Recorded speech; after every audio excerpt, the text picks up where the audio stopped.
Revenons encore une fois à l'Union européenne, revenons aux pays européens.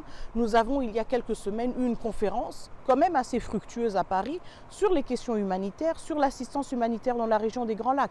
À peine cette conférence a pris fin, le Rwanda a fait un rétropédalage pour dire que la réouverture de l'aéroport de Goma ne pouvait se faire sans le M23. Et là, malgré le fait que tout le monde s'est félicité après cette conférence, c'était le grand silence. Nous ne parlons même pas de politique. Nous parlons de millions de vies humaines qui pourraient être sauvées si l'aéroport de Goma était opérationnel à nouveau. Un autre point qui pose vraiment problème aujourd'hui, dans les 8 protocoles qui ont été présentés à Doha il y a une semaine maintenant, c'est la libération, c'est le retour des anciens FDLR. Alors on sait que ça c'est le point le plus difficile. Certains disent que le Rwanda l'utilise comme un prétexte pour pouvoir continuer à attaquer la RDC. Que dit la RDC aujourd'hui? Est-ce que la RDC est prête à accompagner ce processus comme il faut? Et nous ne le disons pas, nous le faisons. Soyons très clairs, nous ne le disons pas.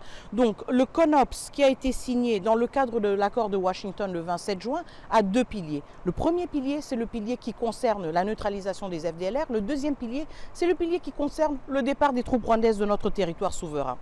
Alors, nous savons très clairement que nous avons pris ces engagements. Du côté de la RDC, nous ne parlons pas de ces engagements en termes abstraits.